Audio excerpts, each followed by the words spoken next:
What if a single message could decide the fate of an entire empire? What if a secret code could win a war, topple governments, or protect billions of dollars from moving across the internet every day? From ancient battlefields to modern smartphones, cryptography, the art of secret communication, has shaped human history in many ways. In most ways, people never even realize. This is the story of humanity's greatest secrets. This is the secret history of cryptography.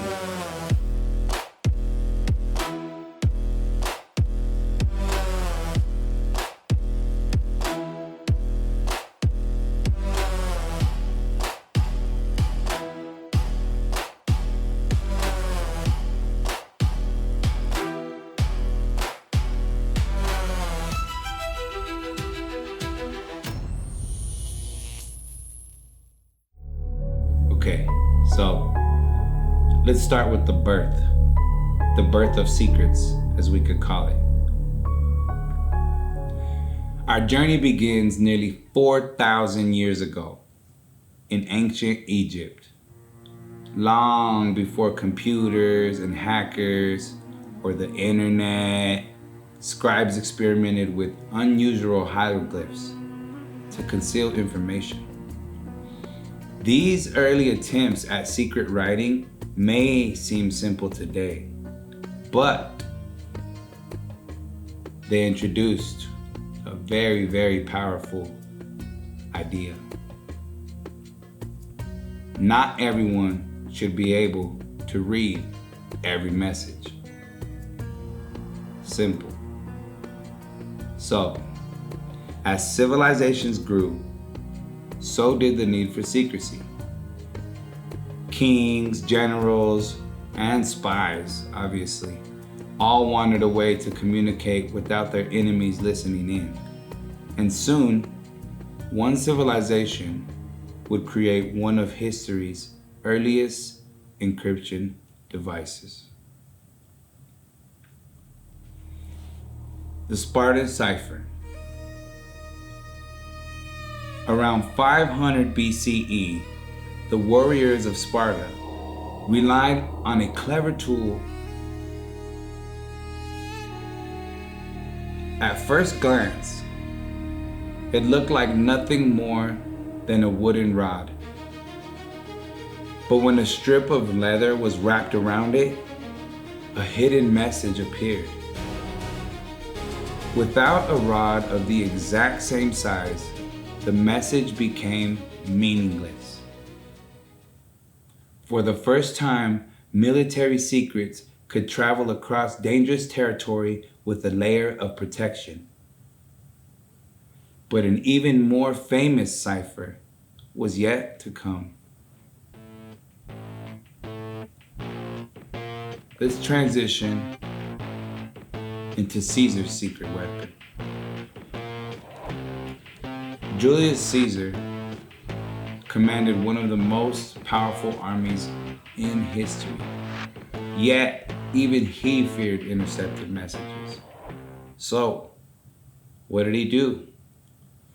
What was his solution? A cipher so famous that we still learn it today. Each letter was shifted a fixed number of places in the alphabet. A became D, B became E, C became F. To an outsider, the message looked like nonsense. You couldn't make out any words. But to Caesar's generals, it revealed their entire military plans. It was one of the first widely documented encryption systems in history. But every lock eventually meets someone determined to pick it. Which brings me to the next subject, the code breakers. For centuries, cryptography advanced very, very slow.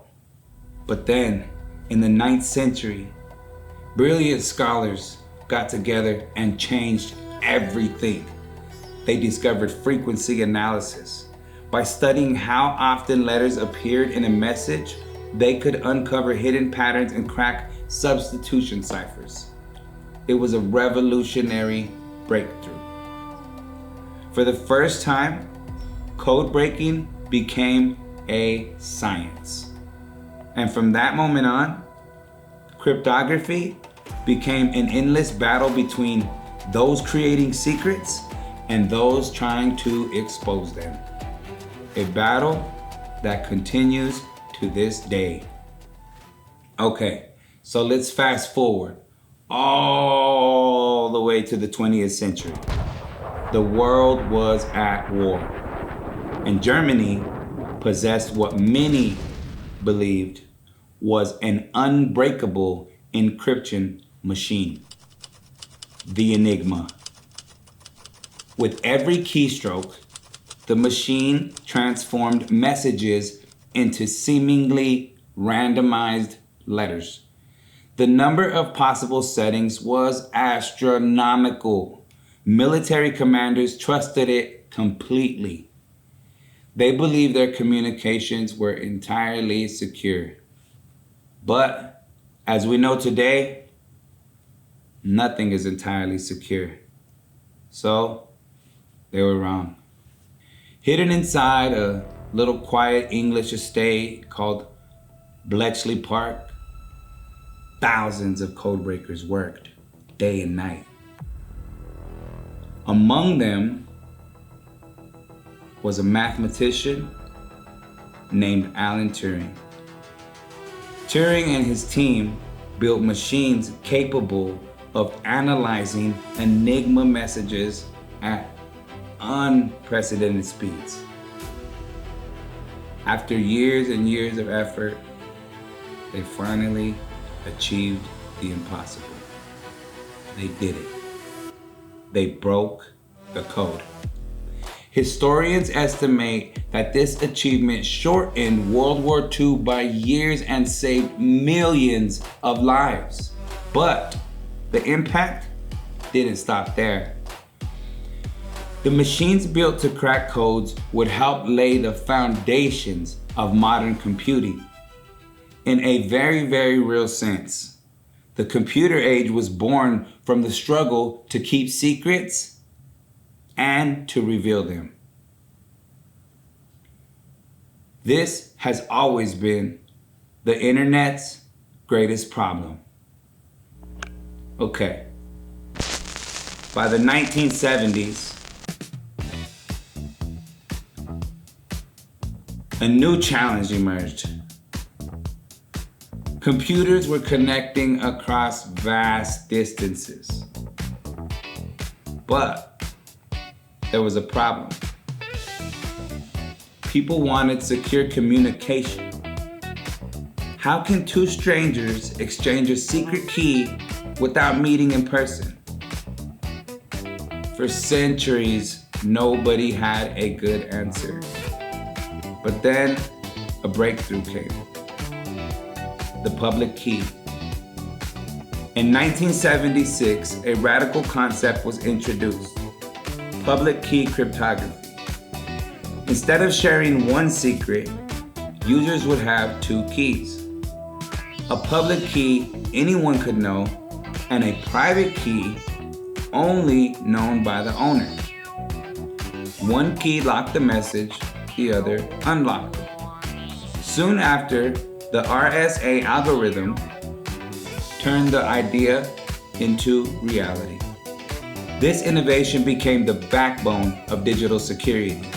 Every secure website, every online purchase, every encrypted email, every banking transaction, they all rely on the principles born from this revolution.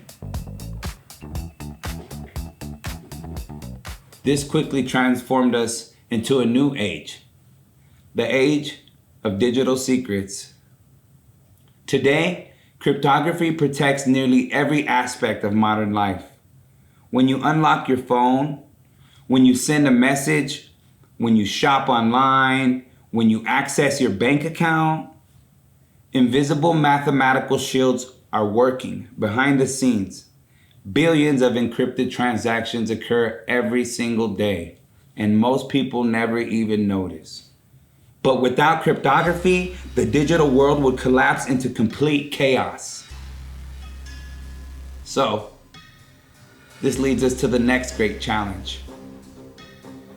A new threat is emerging: quantum computing. These quantum computers are so powerful, they could one day break many of today's encryption systems. Scientists around the world are racing to build new defenses before that happens. The next chapter in cryptography's history is already being written. And once again, it's a race between those who create secrets and those who seek to uncover them. The history of cryptography isn't just a story about the past. It's about the present and the future. Every text message you send, every online purchase you make, every password you create, all of it depends on the same principles that have protected secrets for thousands of years. But today's threats don't come from armies marching across battlefields. They come from phishing emails, ransomware, stolen passwords, identity theft, and cyber criminals operating from anywhere in the world. So, to get a clearer picture of what everyday people are actually facing, I sat down with two cybersecurity professionals. When it comes to cybersecurity today, what do you believe is the biggest cybersecurity threat facing individuals and organizations today? Okay. The biggest threat that I see, and this is an honest opinion, the human being at the keyboard is the biggest threat. My name is Mark Lawrence. I'm a professor of practice in the ETSE department at New Mexico State University. I wear a couple different hats. I teach in the information and communication technology space and the Masters of Information Technology program. Plus, I have 30 years of networking and security expertise in industry. I deal with the real-world side of security every day, protecting student data, hardening servers, keeping live systems safe, making sure data transfers around the world. All right, so I come at cybersecurity from both the classroom and, of course, the trenches. As a personal example, I once got a phone call and it stated it was the U.S. Marshals. Even on my caller ID said the U.S. Marshals. And they said that they found a car in Texas registered to my name, filled with guns, drugs, and money, and that it seems like I'm over here trafficking. But they know that it was someone else that copied my information, stole my identity, but they were gonna help me out. So I just needed to give them some information. And I hung up. Obviously, it kind of scared me. I've never been in a situation like that. So I called my cousin, who is a police officer, and asked him, hey man, I just got this phone call and my caller ID said U.S. Marshals. Is this like legit? And he ran a background check on me and he said everything's good.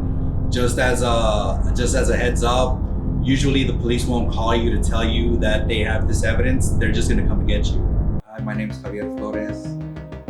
I just graduated with my bachelor's degree in information and communications technology with a focus in cyber defense. The most sophisticated attacks don't break in, they log in.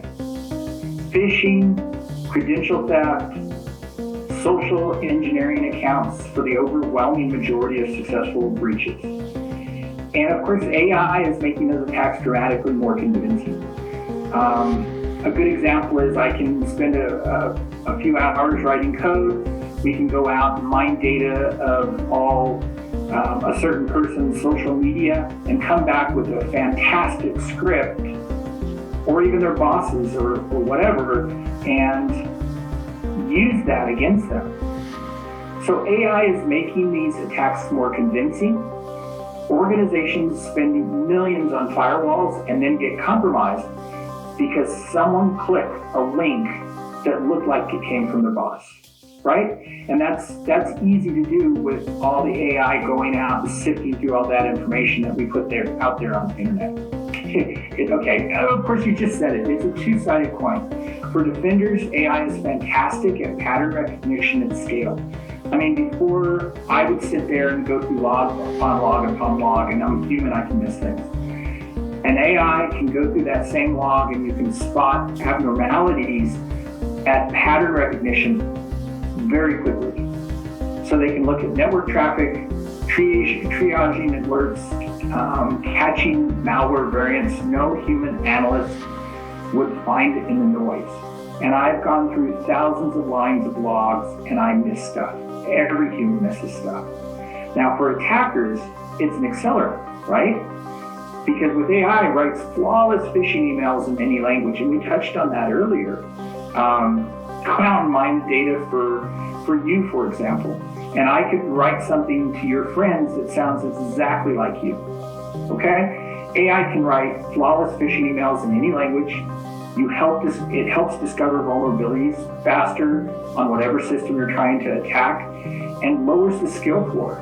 Now, before there was some level of what attackers' knowledge have to be, now throw in AI, and all of a sudden, you don't have to be fantastic at trying to find all these different holes in a network or social engineering. So now someone with modest technical ability can now do things they used to require real expertise. So the uncomfortable truth, if you really want to know, is that both sides have a force multiplier in AI at the same time. Okay, so it's basically like a double-edged sword. Mm-hmm.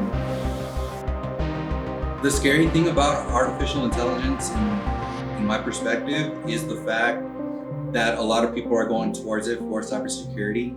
It's more cost effective to have an AI bot run your securities than having a professional like me. And at the end of the day, a machine will do a better job. But there's only so far humans can adapt, which an AI can.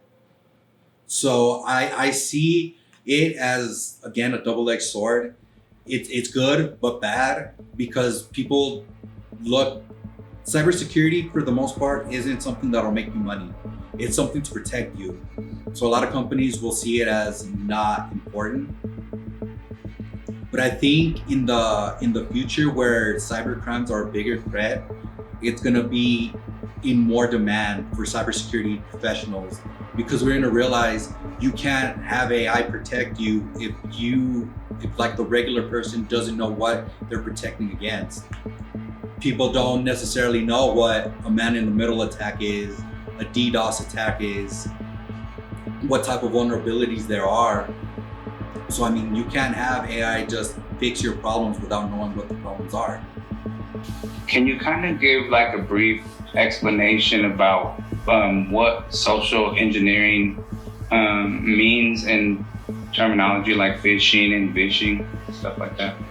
Sure. Let's start with this social engineering. Now, with social engineering, it comes up a lot of people are on social media. We all have information out there that we don't realize. The photograph that someone tagged on whatever media platform, TikTok. What is a social media platform that you like, Roger? YouTube. Okay, YouTube. I can have an AI bot go through your YouTube video and find specific things about you. And that's one of the things that we use as social engineering, is because we can mine that data and find out very quickly about somebody, whereas a long time ago, without it, you had to go physically dig, or you had to go out and actually be around that person. Now, with everybody publishing everything on the internet, it's easy to find. Now, phishing is kind of like sending an email out to somebody and basically saying, okay, this is important, or this is what I need to do, or call me, I'm your boss, call me and have some the specific facts in there, or I got stuck somewhere and send me a cash card. That's kind of what we're doing with phishing is you're sending a random email out, and you're hoping that someone either clicks on one of the links because they think it's a true email, or you get them hooked in some way. So phishing is when someone contacts you, trying to trick you basically into giving out sensitive information. So it could be someone's urgently telling you like, oh, your account just got hacked. We need to verify that it's you that we're talking to, so give us your social security number. Or they might even try to say, big ones that are coming out of Mexico right now is people saying like, we kidnapped a family member, send us money, and then you can have them back, where in reality they're perfectly safe. So nowadays, it's hard to know what's real and what's fake. So as an example, me simply recording this video, someone could take this video, take everything that I'm saying and make it into my own voice. Most people think that when it comes to hacking, you're typically trying to hack the machine, but the biggest error is actually hacking the human being themselves. It is exactly correct on that. The human being is the weakness, and I touched on that at the very beginning because it's so important to realize we are all these most vulnerable parts of the whole system. Okay, so basically somebody can create some type of agent that would scan through your personal information, even videos, pictures, get audio, and just create a profile on you that they could create deep fakes at any moment. Scary. Our defenses all relied on human intuition, right? We kind of read that email and it has missing or bad spelling to it, or an awkward sentence that isn't supposed to be there, or whatever. Now, throw in AI. AI erases all those tells that your intuition would work with. The biggest problem is that AI can go in and make such a tailored email or tailored responses to making it sound so exactly like, for example, your boss. Your intuition is all of a sudden caught off guard because you don't know what's true anymore. So there have been real cases of finance employees wiring millions after video calls with a deep fake executive. Voice cloning needs only a few seconds of audio, which most of us have public on social media, including me adding this today for you. So my practical advice, establish verification habits that don't depend on recognizing somebody. If like a boss or somebody calls asking for money, a wire transfer or gift cards or something, hang up and call back on a known phone number. I do the exact same thing for credit cards. If someone calls me for a credit card or some information that's personal, I always call back on a known phone number. And you cannot trust going to Google and Googling and using the first thing that pops up, because that could be just a scammer that pays to get it higher up in the list. You have to be careful. So, the other thing that I kind of recommend is families should even consider a shared code word. Now, I realize this is kind of overboard, but wait until it happens to you. And it definitely won't be overboard.